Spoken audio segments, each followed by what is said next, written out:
Good morning, everybody. Welcome back to the Journey to Greatness, day 89 of 365 with David McDonald, the GOAT. Happy Monday. All right, let's see here.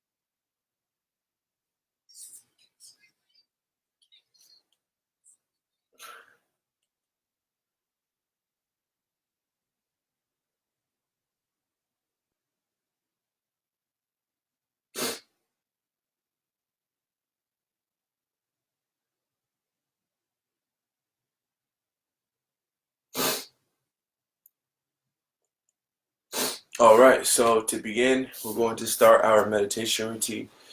Good morning, Fatima. Top of the morning to you. I will see you all on the other side.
All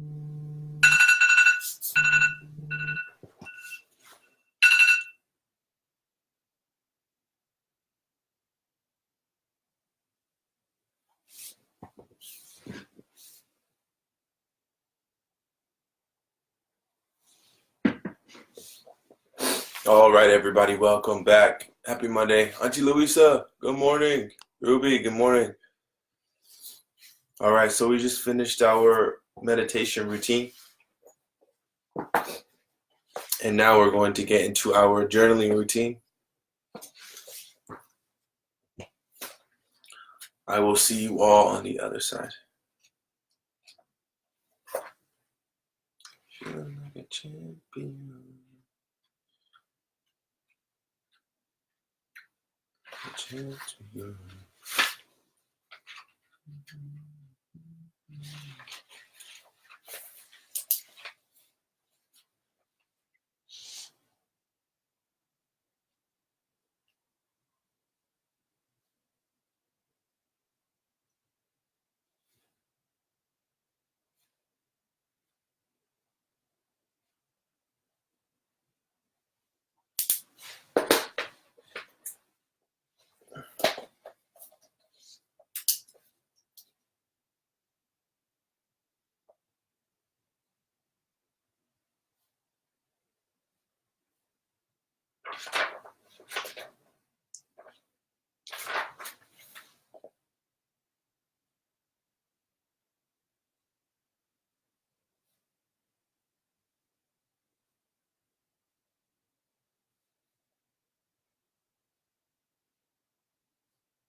All right, everybody, welcome back. We're going into our final stages,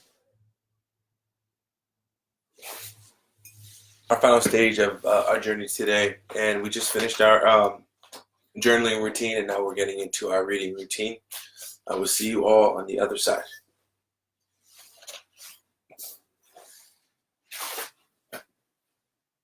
I'm feeling like a champion.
All right, everybody, welcome back. So,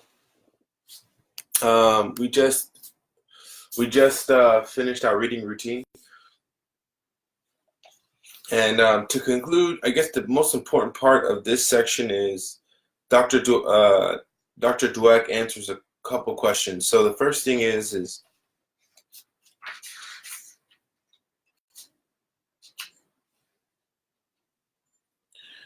we were talking about positive labels, and how positive, so growth and fixed mindsets, right? So you have positive labels and how they work on people. So we were talking about how, as a child, if a teacher of some kind, tells a student or classifies a student as not being smart, how that could significantly alter the way they perceive themselves from the time that they're children all the way up until their time as adults. And then she talks about how positive labels can actually have a negative impact. So that would be the negative impact, but there's like a reverse negative impact where you tell kids who need additional help in school that they're absolutely brilliant, they're genius, and then what they'll do is to continue. Students or people with fixed mindsets will continue to try to persevere in this space. They don't want to lose their intelligence. They don't want to seem or look like they're not geniuses, and so they lie about their test performance. They lie about their ability to learn something or to understand a concept. They'll lie and say they know it, rather than say, from a growth mindset, I don't understand this. I need more education. I need more training on it. So that's like the reverse negative impact of positively reassuring or reinforcing in people and in little kids that they are geniuses. So then we jump into the negative labels and how they work. And so, Carol Dweck actually jumps into prejudice and how prejudice, works. And so she answers two questions, and I'll summarize them both. One is negative labels and how they work, and then the next question is, do I belong here? And so I'll read this one passage. The stereotype of low ability was able to invade them, to define them, and take away their comfort and confidence. I'm not saying it's their fault by any means. Prejudice is a deeply ingrained societal problem, and I do not blame the victims of it. I am simply saying that the growth mindset helps people see prejudice for what it is, someone else's view of them, and to confront it with their confidence and abilities. So she talks about how they followed women students in college who took math and science courses, and periodically they would check in with them, because oftentimes women in math, the professors would say, things like, after this, the female student would answer, the professor would say things along the lines of, like, that was a good guess. Or they would challenge their perspective all the time in front of everybody in the class, ultimately shutting down the person and then, not making them want to contribute to the class anymore. And then you have people of color, you have Black people. And she talks about how when you're filling out, surveys even, or getting ready to take a test and you choose your race designation, that there are mental impacts on students who choose Black, because there's so many stereotypes associated with that, of being of lower intelligence. When you check that box before you take the test, then you actually will get a lower score, because that stereotype, societal perspective of Black people is altering the way that you feel about yourself. And so when you go into this test, your confidence is actually lower. Versus if you were not to check a race box, then you would actually test just the same as, white students or any other student for that matter. And then, for the women or female students, they would test just as well as the male students of any race, and so on and so forth.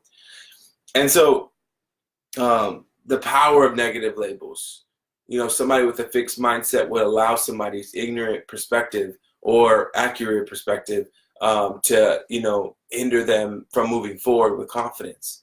And like Carol Dweck's getting ready to get into trusting people's opinions. And I say, trust nobody's opinion.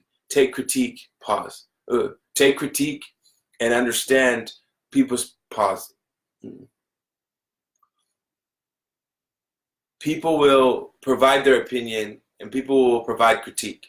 Take what you need and discard the rest. And I think that's the most important thing. Then also understand that people's perspective and people's opinions are shaped off their experiences. Everything that they've experienced in their life, what somebody else may have told them, what they may have read about, what they may have drawn to as a conclusion, has multiple pieces put together of all three of the combination. So at the end of the day, really the person that you should trust the most is yourself. Know who you are, and then block anything negative that can take or tear apart your character, because people will say mean things to you sometimes. Like, for example, I was talking to my buddy, I was like, yeah, it's really annoying when, like, I'm talking to someone, they're like, oh, what school did you go to? And I'm like, yeah, I went to Western. They're like, and then like, and I was like, yeah, like I got a $60,000 academic scholarship. And then they look at me, they're like, wow, did you like play sports when you were there? It's like, no, I just told you I got a $60,000 academic scholarship to go to the college. Like, it's the stereotype, right? But I don't know where that comes from, frankly. Like, people blatantly, I guess, not listening. But my point is that, I can't hold it against them or be upset at them. I just gotta love them and I guess reassert my claim. But at the end of the day, the labels and everything, they may or may not be there for you. But so long as you stay true to who you are and you believe in the big man upstairs, everything else will just, you'll just be guided down the path, and you'll be occasionally bumped, from the left to the right. But at the end of the day, you know where you're going. And that's why I believe intentional focus is so important. Because when you're intentional and you're focused, when you're intentional and you're disciplined, when you're intentional and knowing who you are, shaping yourself every single day, then somebody else's perspective of you won't define you. It doesn't have to define you. And I think that's a really big thing. Especially, I was talking to one of my really good buddies who's actually starting to kind of turn into a mentor, Tim. And he was saying, I've had an overwhelming sense of wanting to build my relationships with people deeper. And oftentimes, with Facebook and everything like this, we often see people's, highlights, why people's lives are so good and all of these things, right? But it's all surface level stuff. And I was talking to one of my other buddies, and he was telling me, he's like, people can only fake happiness for so long, and then eventually it'll overtake them, and their real colors will show. And so I guess I say all that to say that, people don't really know you. People don't really know you just because we post on Facebook, just because, we give this perception. And that was one of the reasons why we did the Journey to Greatness, is to get a deeper look into me, right? And then at the same time, I can build deeper relationships with other people out there. And so the biggest takeaway is that stereotypes exist, but don't allow them to define you. And you continue to define you and continue to defy the odds in certain situations. And I think everything else after that will be okay. So today is January 28th, and we're going to read a passage out of Your Best You Ever.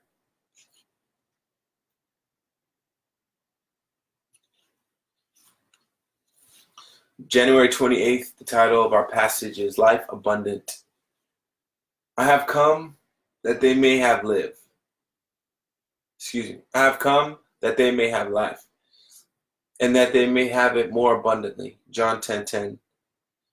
God sent his Son so that mankind might enjoy the abundant life that Jesus describes in the familiar words of John 10:10.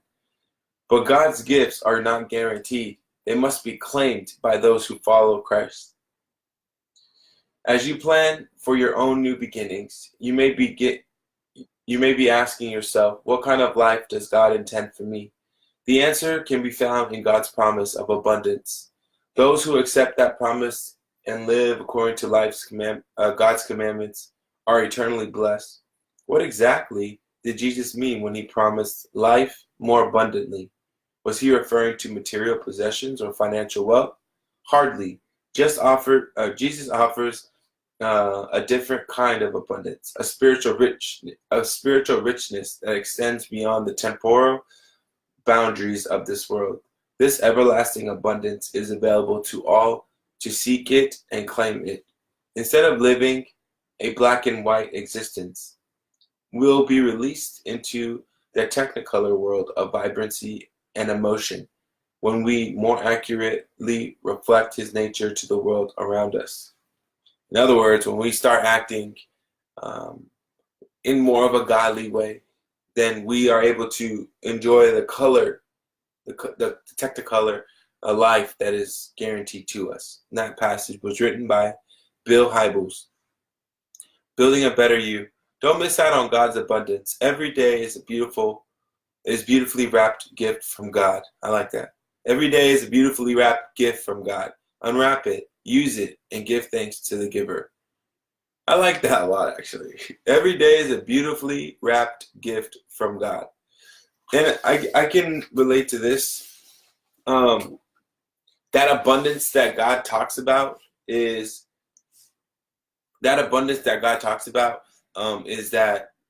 that's greater than material things, right? Or temporal things that are temporary. There's no greater feeling, and I don't know if anybody else has ever experienced this, but there's no greater feeling than like waking up in the morning and this feeling of gratitude like just washes your whole brain, your whole body. You just get showered in it. And you're like, thank you that I am awake. Thank you that I have everything that I have. And you're just like in a state of gratitude. And it's not like, oh, I need to go buy that new car. Oh, I need to get that new house. You're just like, thank you for where I am right now. Like, even if it's not the most bliss place, you're alive, right? So there's something to be thankful for. At the end of the day, that's the greatest abundance. And naturally, right, the laws of the universe say that when you are gratefully abundant for where you are right now, for having your health, for having your wealth, for having your mind, for having your body, having everything that you have at this very moment, the moment that that feeling continues to overtake you on a daily basis, you find yourself tapping into that energy. And what happens is you are abundantly blessed with so much more because you are in a state of gratitude. And that feeling of abundance, when you're just like in a peak state of, man, I am so happy, like, thank you for everything that you have provided to me. There's no feeling that is better than that. You know, no feeling greater than that, you know, when it comes to money, when it comes to physical satisfaction. There's no feeling that, like, the sensation is so strong. It's just like, it's a place where you're just like, man, I wish I could just be here all day. And frankly, you can be there all day, but it's a matter of, you know, being intentional in your thinking, being intentional in your gratitude, continuously telling yourself that all day long. And again, when you do that, even if your reality is not reflecting the way you feel inside and the way you see your life, when you open your eyes, you're like, oh my goodness, where am I at? Even though your reality isn't there, you're able, because you emotionally feel it, that feeling is going to supersede your current existence, your current reality, and create something even better for you. So it's just so cool how the world naturally works. But at the end of the day, that is the abundance I feel that that is there for us. And then everything else just makes it so much better. Then you actually go out and buy that car. Then you go out and you change your situation. You buy that house. You get that new apartment that then leads you into getting a house or buying an investment property. And it just goes boom, boom, boom. Everything just continues to stack on, stack on. And then you're like, I'm so abundantly blessed. I'm so happy to be here. And then boom, boom, boom, boom, boom. And things keep going bigger and bigger and bigger. And then you're like, and then it's just a matter of your imagination taking over. So with all that being said, thank you for joining me today, day 89 of 365. It's been a very, very, very, very, very, very, very character building year so far. Like January, like when I first got into the journey to greatness a year and some months ago, it was November and December that were the hardest months probably that I've experienced in my life. Like they were very, very challenging. I call them character building. I got that from Les Brown. Character building days when your days suck, pretty much. But not to say that they suck, because days never suck. Every day is a beautifully wrapped gift from God. Wait, every day is a beautifully wrapped gift from God. Yeah. I like that a lot. So, this month has been unpacked with character building things, pride diminishing things, emotional balance things, personal growth things, character building things, like I said. So it's just been very, very interesting. So many moving pieces, but I'm not complaining. I'm actually grateful for it. And I see the blessings. I see what I've requested to show up in my life. And so, I challenged myself and I changed my thought and I redirect my course and I manifest different things. And then I just patiently work through everything. And so, like I said, it's been a very interesting year and I'm trying to pause. I have balance. I am balanced. And it's just, it's just a really interesting ride, but it's been fun nonetheless because I'm still here and everything is well. So with that being said, thank you again. Day 89, 365 with David McDonald, the GOAT, and Journey to Greatness Season 2. I hope everybody out there has the best day of their life today, and I will see you tomorrow at 5 a.m. Peace and blessings. Let me see what you got. All right. Top of the morning, AJ. We appreciate your perspective, brother. All right, y'all. Have a good day.